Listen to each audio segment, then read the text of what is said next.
Well, hello, my lovely peeps. Southpaw Gingy here.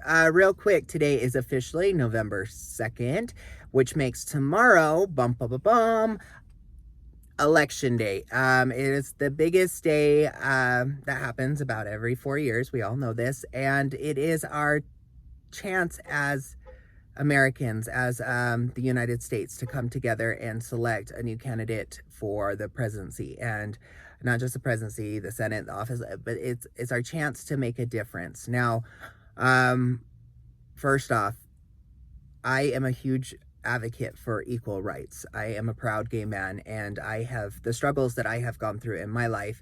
I was raised here in the state of Utah. And if you all don't know, or those who do know, Utah is it's a Republican state, and it is a very religious state as far as the LDS goes.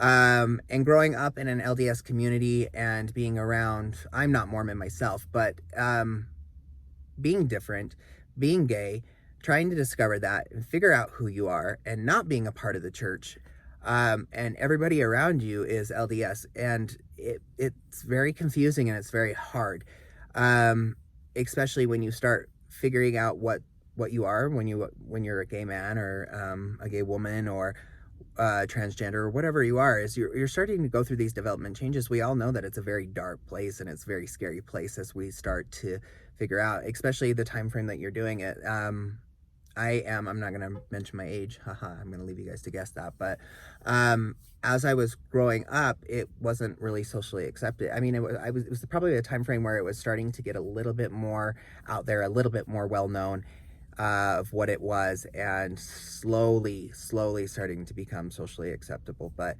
as you're growing up through this transitional period, things that are said about it is not the brightest, and things that are said are not the nicest either. And it's sad. It's a thing that needs to be educated, and it needs to be educated by the right people too, and it needs to have strong candidates to be able to do that and to educate people on that.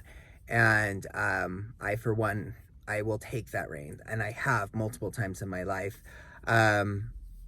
because I came out to my brother and my sister when I was 13, and I waited a few more years before my coming out story isn't pretty, but my parents didn't find out until I was gay until I was about 16 or 17. But that doesn't change the fact that no matter what you're doing and growing up and going through school, people start to figure it out, or they start to piece it out, even though you haven't said anything. And so they start to say really cruel and horrible things, and they make that journey for you 10 times harder than it already is. And enough is enough. Like, we as gay people, as the gay community, want to stand up and be all like, we are equal, we have the same rights as you, we're good people, you know. And so this is where voting and stuff comes into place. I served in the United States Air Force in a special tactics unit, which is a male-dominated, alpha-dominated career field. And to go into the military the time frame I did, the don't ask, don't tell policy wasn't repealed at that point. And I had to basically, and I went in when I was about 23, I had to go back in the closet. Nothing is worse than having that journey of trying to come out, finally coming out, finally accepting yourself, finally having people realize who you are, and it is horrible to have to go back into the closet and shut your mouth. But I did it because there was a duty I felt like I needed to fill, and that was to serve my country. Because I love our country. I am a proud American too. I will still to this day defend it with everything that I have, because this is the place where we as people, as Americans, can be anything that we want to be. And we as American people, and I'm not talking about the politics and the political people and the offices and all that, none of that. It boils down to us, and us that make the change, because we are the ones that decide who goes into the office. We are the ones that cast that vote. So I'm trying to reach out and tell you guys it is super important. I dropped off my ballot today. I have done my part. Have you done yours? Have you voted?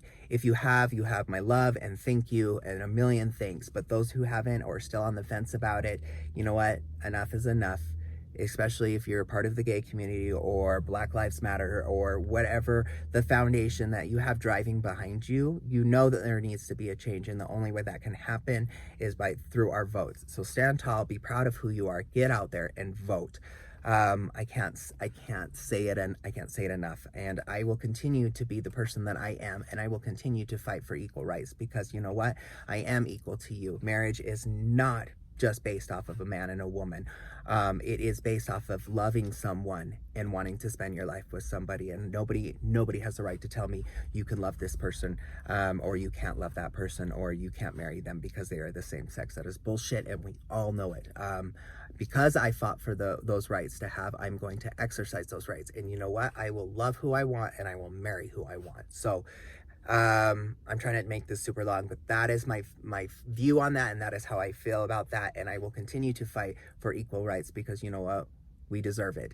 And transgenders in the military, I fully 110% support that, because you know what? Anybody that is willing to join, go through the bullshit that the military has to offer for you, and want to defend this country for you, then you should let them. If we are willing to die for that country, no matter if you're straight, gay, bisexual, transgender, whatever you are, if you want that and you're willing to do that for our country, you should be allowed to, and nobody should have the right to say just because you are transgender, you don't deserve it, or we can't have you be a part of it. That is bullshit, because I know plenty of straight people that wouldn't even dare to step foot into the military. But that's my view, and I don't want to go off too far about that. But just know that I love you, and stand behind me, rally behind me as I rally and push for people to get out there and vote and make a change and protect equal rights. Everybody should have the same protections, and we should stand tall with that, and not be fired from a job just because of who you are. I can't change who I am. I was born this way, and I love me, and I love everything that is a part of me, and that is a part of me is being gay. And you know what? I'm not ashamed of that part of me. So just know Southpaw Gingy loves all you guys, and looking forward to talking to you. And let's band together, and let's rally up, and let's get a certain somebody out of office and put the right person in. And here's my last thing on that. Regardless if you think neither candidate is qualified or worthy, we still have to select one.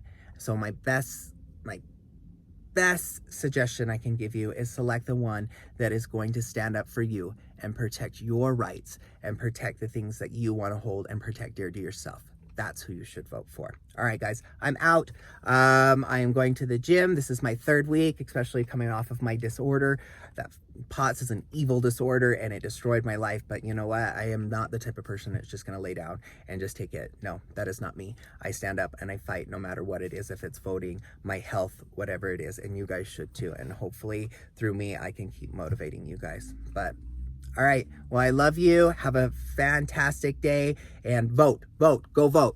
All right. Love you guys. Bye.